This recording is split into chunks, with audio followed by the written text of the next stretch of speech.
our 39th anniversary, and we are inviting all those who are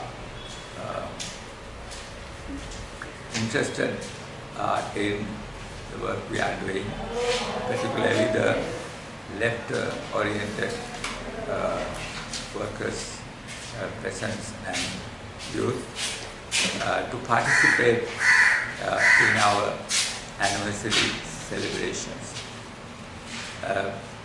The comrades of other parties who are working together with us to take the democratic revolution forward. The Lanka Samasmadi Party majority group and the Communist Party trade union group with the other trade unions who are associated with the left are together with us in this occasion, and we are happy to see all those at the new town hall 2 o'clock tomorrow. The continuation of Navasan Samaj Party means we are continuing the hope and the intentions of the 1935 NSSP original conference. We want to carry out the democratic tasks in our society and then move into the construction of socialism with the development of socialist policies in the world over. We are the branch of the Fourth International based on Trotsky's addition to Marxism. We therefore happy that we have been able to unite with other left parties who are moving towards the revolutionary path of Marxism. We are in the last period of 39 years, we have been working together with other trade unions and left parties time to time. For example, the occasion of General Strike 1980, we got together to fight against the oppression and also for the workers' salaries. Then again, we came together to support the devolution proposal of J.R. Yawar, and we formed the United Socialist Alliance, of which one our party was the parties, and we worked together to carry out the devolution proposal, and we were able to win that. And we were able to establish provincial councils, devolution of some sort, and to resolve the citizenship problem and bring parity of languages and so on. These are we won with utmost sacrifice. 29 of our comrades died, and so many others were injured and lost their property, and so on the cause of the struggle. And also over 1,000 other comrades got killed. But we kept on moving in the right direction, and Even under Chandrika, we were pressing her to complete the democratic task at least. Even though she was claiming she's socialist, we knew that she has no way carry out any kind of socialist transformations, but we pressed her to carry out the democratic task. But she was unable to do that, even though under her government, Ranil Wickremesinghe came forward as the Prime Minister to come into agreement with Prabhakar, a peace agreement, and to go for discussion to settle the issue. That was a gigantic step taken by Ranil Wickremesinghe. We supported him, and as a democratic step. But unfortunately, the fascistic elements started all kinds of attacks, sabotage, and finally they brought the government down, and they were able to get Mahinda Rajapaksa as the president entirely on the racist basis.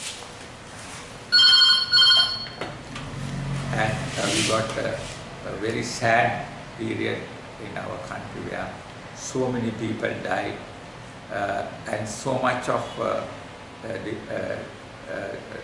disaster, a disaster of the civilization, and so much of war crimes and other things, and lots of human rights and lots of culture.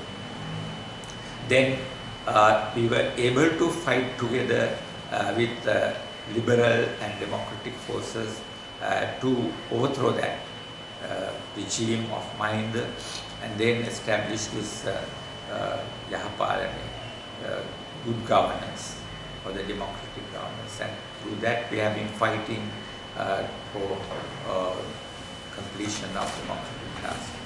But at the same time, we see that there are groups who are intervening within the government to undercut the struggle taken forward by the workers and peasants. The new attempt to bring in development, economic development ministry is something inappropriate, because the constitution, the basic law of the country has not been completed.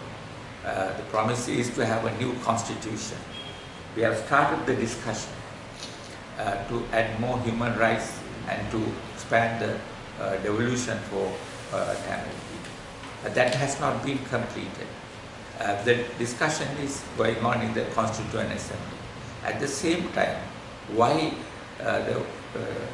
does the government, and particularly the UNP leaders, wanted to bring in a development strategy which is highly concentrated and with a lot of powers to the person in charge, and it has given the impression that while the constitution is formed, they are going to bring in some kind of centralization authority and centralized authority in the country to challenge the democratization process. Now, because of this kind of confusion, we believe that this economic development bill shouldn't have been brought in at this moment, because there should have been discussion within the democratic forces, and it is true that for investors to come here and to have an economic development under the market economy, you should have a powerful ministry to control and implement the economic program. Even Lenin said in his period, if we are inviting people to come and invest, we should give some preferences, and that should be discussed and clearly formulated, and that be implemented with the democratic centralism. So the democratic centralism is the principle on which this kind of economic development program should be taken forward. Now that can be done, but that can be done only after constitution has been accepted by the people. Without the basic law of the country is correctly established and passed and accepted by the people, how can you think of development and the so-called investors coming here with various perspectives?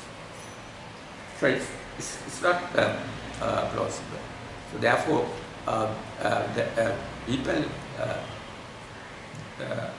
those who are with the left movement, the left section of the mass movement, they are all